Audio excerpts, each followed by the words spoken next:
This is Lesson 11, the solving of systems of two linear equations using elimination. In the previous lesson, we looked at three methods of solving systems of two linear equations.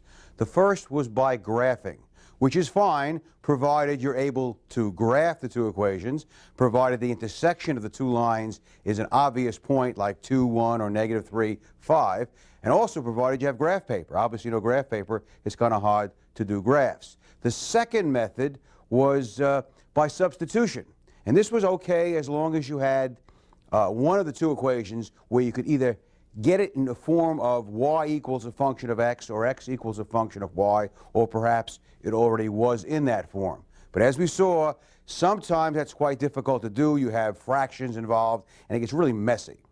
The third method was the method of addition. We had two equations, and let's say in one equation we had a positive 3y, in the other equation we had a negative 3y. When we added the two equations, the positive 3y and the negative 3y canceled out, and we wound up with one equation with one letter. When we have that, that's okay. The problem is we don't always get equations that have nice situations like a positive 3y and a negative 3y. So in this lesson, we're going to look at a method that works anytime. And the reason I showed you the other three methods in the previous lesson was because there are some teachers who say, I want you to be able to do the various methods. And on a test, for example, they might say, solve this by graphing or solve this by substitution. I personally prefer to have my students solve it any way they can because the key is the solution. But just in case you have a teacher who wants to be sure that you know more than one way to solve it, we included those three methods in the last lesson. But this method always works. So let's take a look at an example of what we mean by elimination. And let's take a look at the first visual. We have two equations, 5x plus 2y equals 17. That should be in blue on your screen. And 3x minus 4y equals 5 is the equation in red. Now you'll notice that it might be very difficult to graph these two equations because they both would involve fractions once we got it in y equals mx plus b form. Also, it would be impossible, I think, to use substitution. Again, we'd involve fractions. I shouldn't say impossible. Some people love fractions. I am not amongst that crowd. We couldn't just simply add the two equations because the 5x plus the 3x would give us 8x, and the 2y and the minus 4y would give us negative 2y. We'd still wind up with an equation with two variables. Now the question is, how do we eliminate one of those letters? That's the way it's called solving through elimination. Well, I think you can see that it probably is easiest to eliminate the y. Why do I say easiest? Because you'll notice two things about the y coefficients. One, they're opposite signs. So if they were both the same number with opposite signs, we could add them and they would cancel each other out. But they're opposite signs, but they're not the same number. One is a 2 and the other is a 4. But immediately we recognize, hey, if we multiply 2 by 2, we get 4. So we can multiply that 2y by 2 and get 4y and add the two equations. We eliminate the y's. We have an equation with one letter, x, and we solve for x.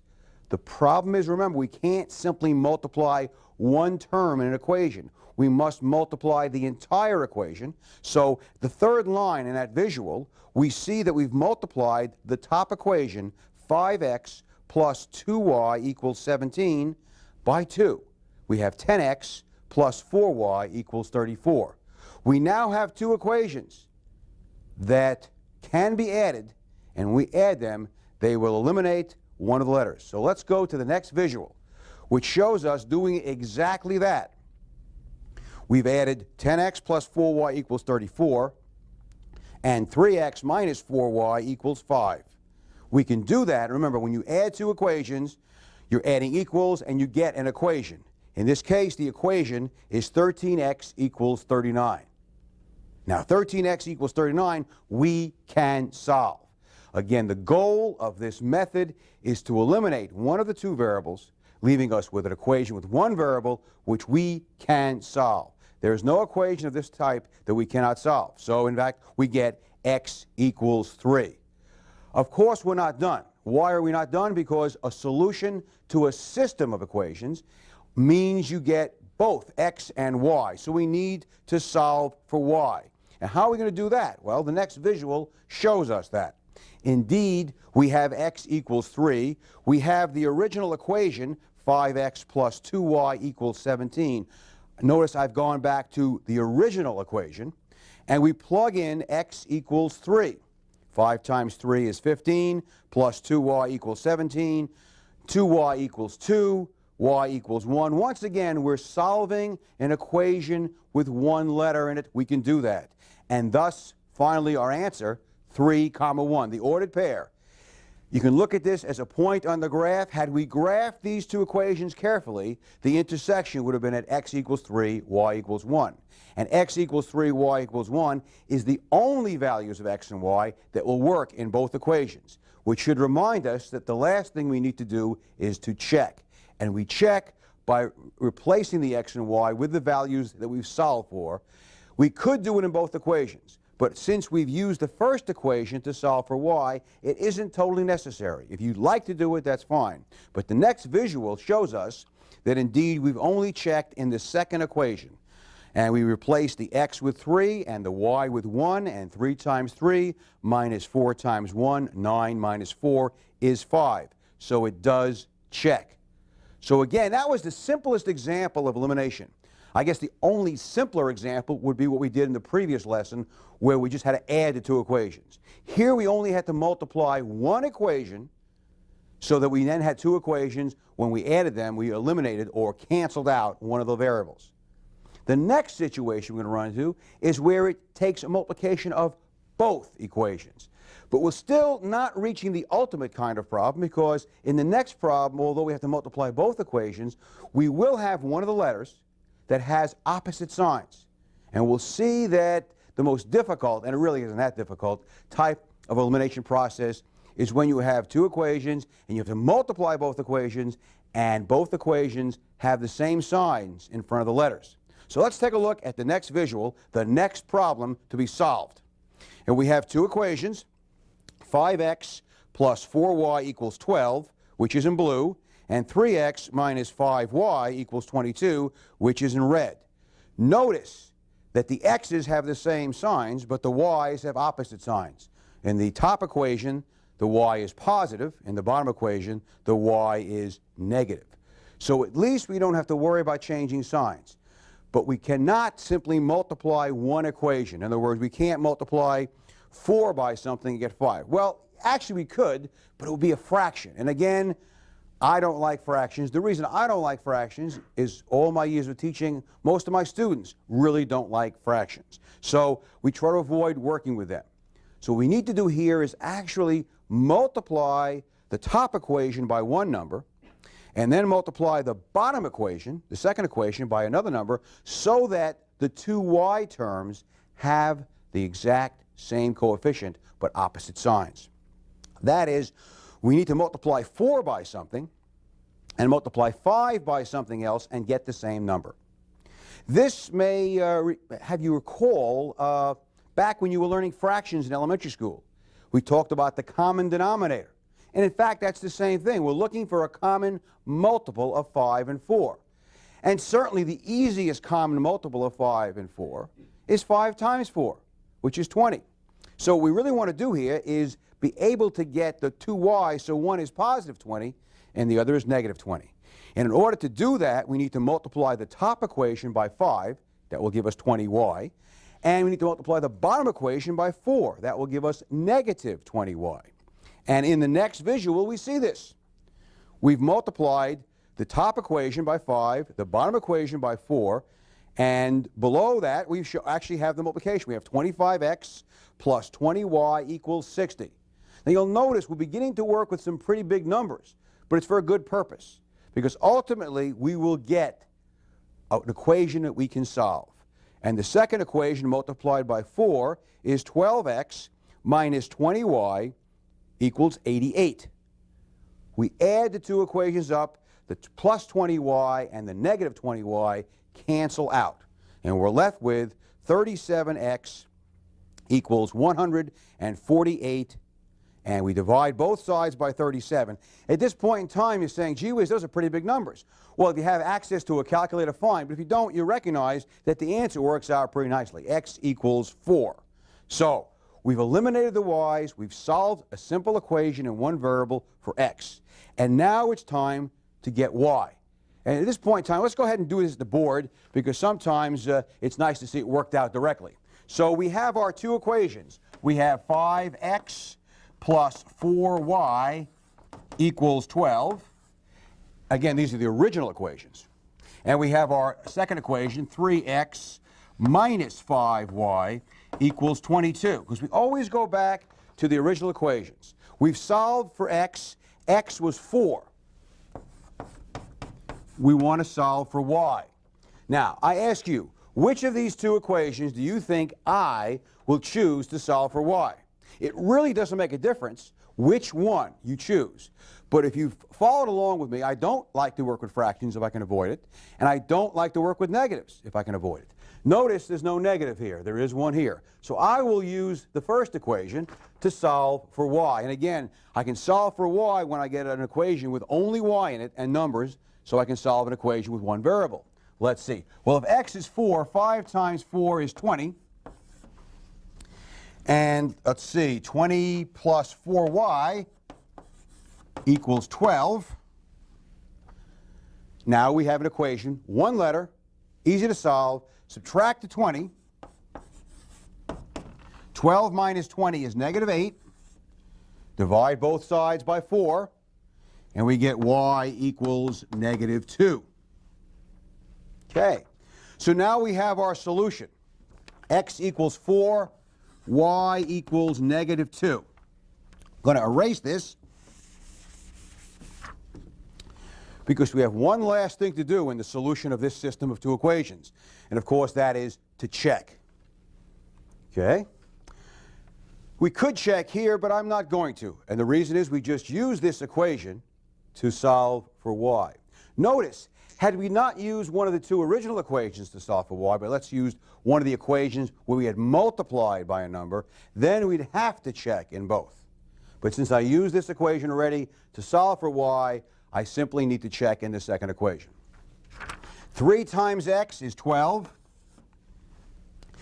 Negative 5 times negative 2 is plus 10.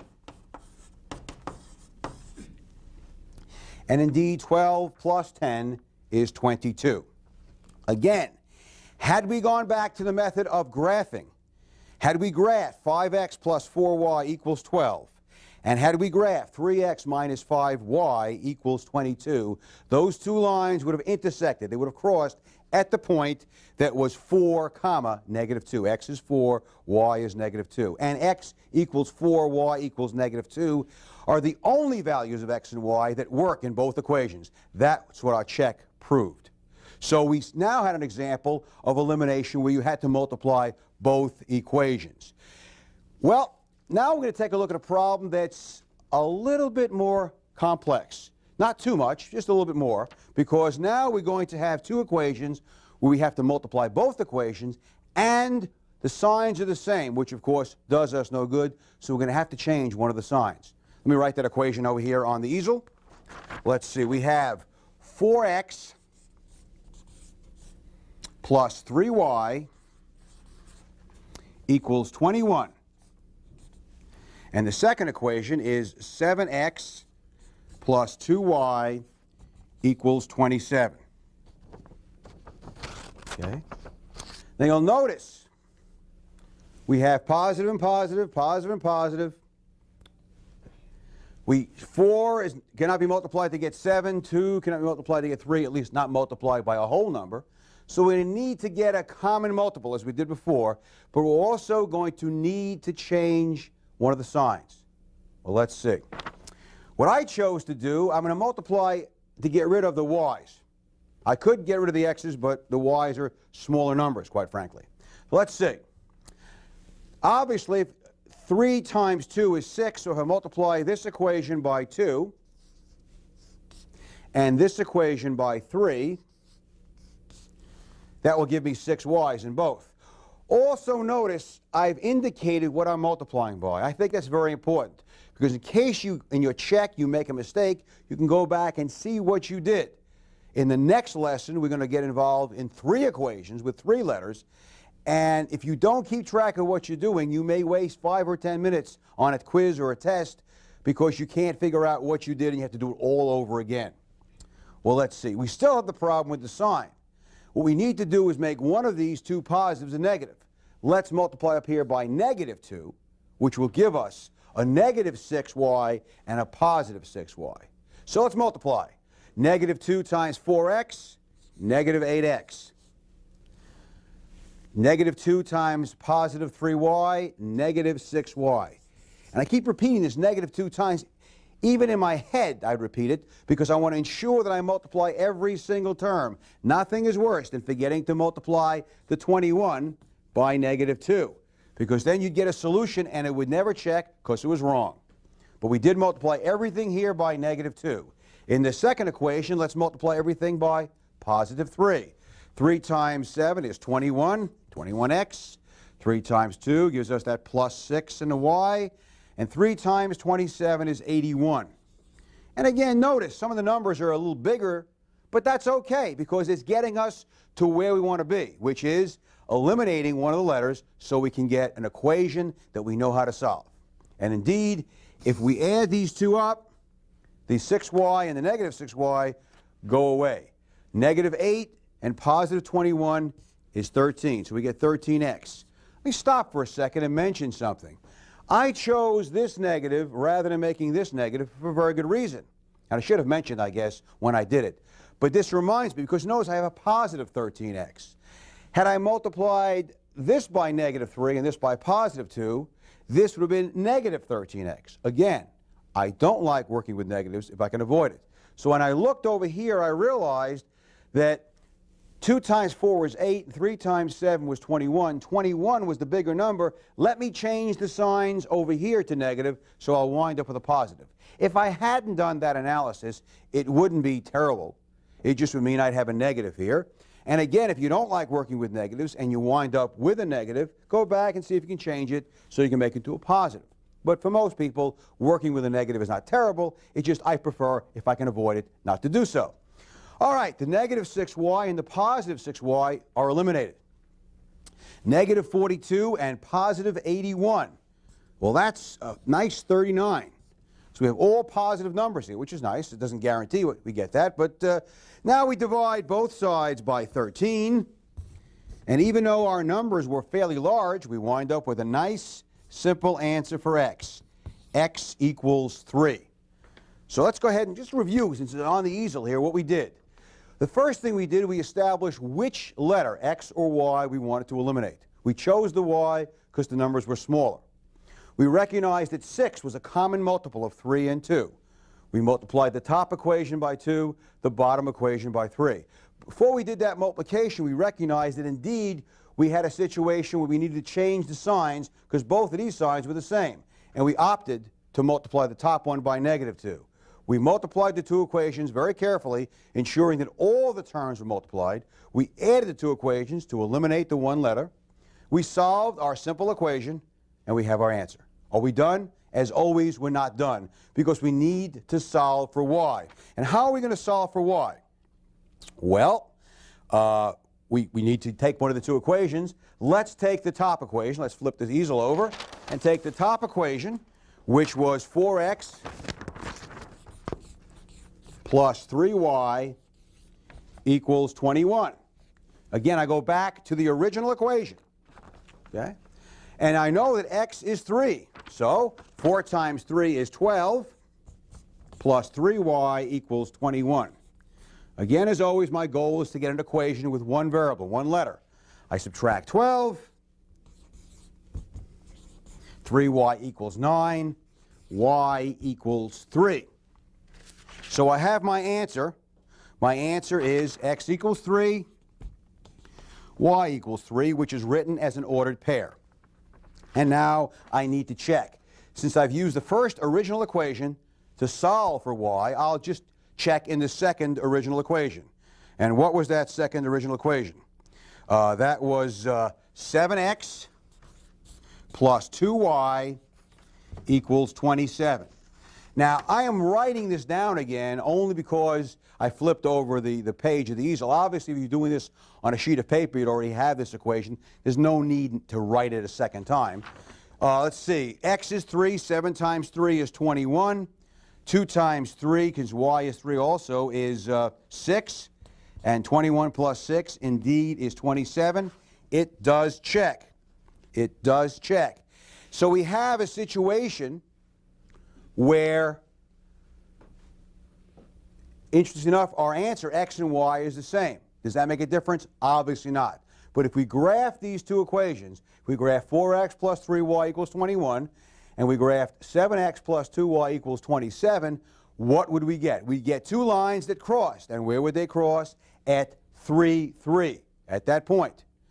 Now, what happens also is we know that x equals 3 and y equals 3 are the only two values of x and y that allow us to plug the numbers into these two equations, and the equation works. That is, we know that 21 plus 6 equals 27, and over here 12 plus 9 would equal 21. Any other values of x and y, even values close to 3, for example, if you tried x equals 3.1 and y equals 3.1, or x equals 2.8 and y equals 4, anything like that, it would not work in both equations. You might find, and I'm sure there's plenty of numbers that would work in this equation. That is, you plug in the x, you plug in the y, and you get 21. But when you plug those two numbers in the second equation, it would not work, because the solution to a system of two linear equations can only be one value of x or y. Now, let me amend that statement. If there is a solution, if there's an intersection point, there's only one intersection point. There are two other situations. Let's take a look over here on the easel. Remember, we talked about graphing lines. We talked about parallel lines. What if we had two lines that were parallel? Where would they intersect? Well, by definition, they would never intersect.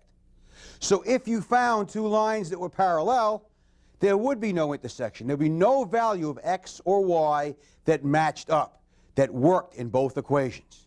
There's no solution. How would you know if two lines were parallel if you couldn't graph them? Well, let's go back in our thinking to when we learned about parallel lines. We said parallel lines have the same slope. So, if I had two equations and I happened to get them in y equals mx plus b form, so I knew the slope of each, and the slopes were identical, then I would probably know they were parallel. Why do I say probably? Well, what if they both had the same slope and they both had the same y-intercept? They wouldn't be parallel, they'd be the same line. And if we have two lines that are really the same, and we could write them differently, but they're really the same line, we get it down to slope-intercept form, they're the same line, then we say there's an infinite number of solutions. These are the two situations where you don't get just one solution. You can have parallel lines, that is, the two lines have the same slope, but a different y-intercept. They never cross, there's no solution. Or you have two lines, trick problem really, that really turn out to be the same line, infinite number of solutions. But in general, when we solve a system of two equations, what we have is one intersection point. And that intersection point can be solved in one of the four ways: graphing, substitution, addition, or the elimination of one letter. The elimination method, what we've done in this lesson, always works. I mean, if you do it right, you're going to get the right answer. If there's fractions involved, it's because you can't help it. That is, the answers could be fractions. But in terms of the coefficients, you should always have nice integers to work with. To ensure that you can do this, what we're going to do is take a look at a problem that I prepared.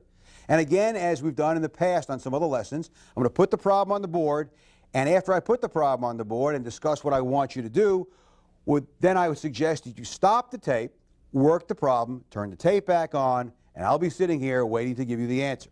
Okay? Let's take a look at those problems. Let's go to the board here. I guess we need to erase this old stuff. And here are the two equations. 5x minus 3y equals 7, and 8x minus 7y equals 20. Two equations, two variables. I don't think we want to graph them. I don't think we want to use substitution. I know we can't add them and get one equation. We cannot eliminate because 5 and 8 is 13 and 7 plus 3 is 10. But we need to eliminate one of the variables and solve. So what I like you to do now is, after you've written these two equations down, to stop the tape, solve, check, turn the tape back on. I will solve it and check it, and hopefully we'll have the same answer. Okay, hopefully you've solved the problem. Or perhaps at least you've tried to solve the problem and maybe you ran into a bit of difficulty. What I want you to notice about this problem is that we have numbers that have the same sign. In this case, I chose to make both of these negative. A little bit different than the previous problem, but the same idea. We need to eliminate. Again, I choose to eliminate the y's because they're smaller numbers, 3 and 7 as opposed to 5 and 8.